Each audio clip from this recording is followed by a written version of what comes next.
Yo, this is the Scarcity Studios YouTube channel. Please don't forget to like, comment, share and subscribe. And our sponsors at Alpha Claims and Hire Birmingham, the leading and best accident management company. Get a replacement car anywhere in 1 hour. I really appreciate you joining me today, and this story comes from Dover.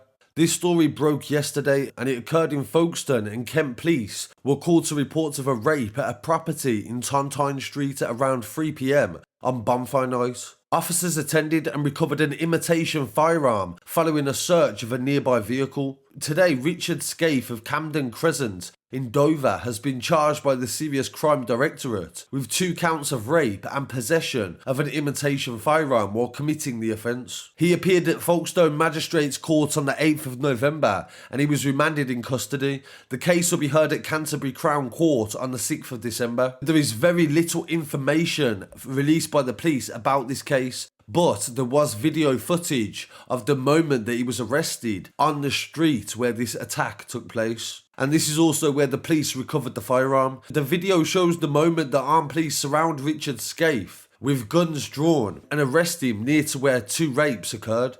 There is also rumours that he may have been impersonating a police officer when he did commit these offences. This is early days in relation to this case. This would definitely show that there's been an increase in people trying to copy Wayne Couzens. This is the police officer who abducted Sarah Everard from the streets of London on her way home from her friends in March. Since the abduction and murder and conviction of Wayne Couzens, there has been several different examples of people trying to impersonate police. I'm going to talk about them in a moment, but first, this other story which is very similar to the one from Folkestone, where a man has been jailed for 14 years for impersonating a police officer and raping 2 Brazilian sex workers. Pawel Pazola from Crawley was jailed on the 5th of November at Wood Green Crown Court for 2 counts of rape, 1 count of robbery, 1 count of impersonating a police officer, and 1 count of possession of an imitation firearm, exactly the same as this case that I've just mentioned. The judge ordered that he must remain on licence for a further 4 years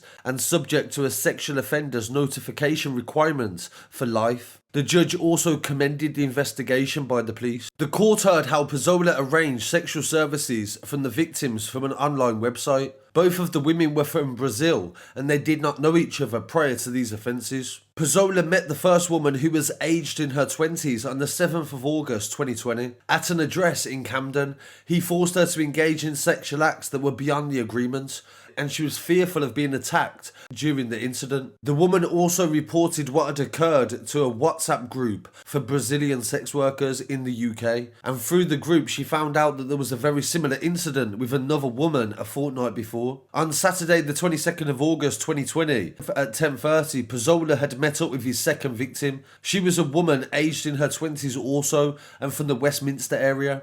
On this occasion the arrangement was made and Pazola forced the victim to engage in sexual acts she had not consented to. The victim was encouraged to report this to the police and they reassured her that she would be taken seriously on the 27th of August last year. During both attacks, Pazola said that he was a police officer and threatened to attack and deport the victims, and he also showed a fake police badge and an imitation firearm during the second attack. He took back the initial money that he'd paid the victims and stole additional money from the second victim. Pazola was identified and arrested on the 30th of August last year in Crawley, and upon his arrest, his vehicle was searched and they found the imitation police badge, a black replica handgun and £1,300 in cash. Pazola was charged the next day and appeared at Highbury Magistrates Court, where he was remanded in custody.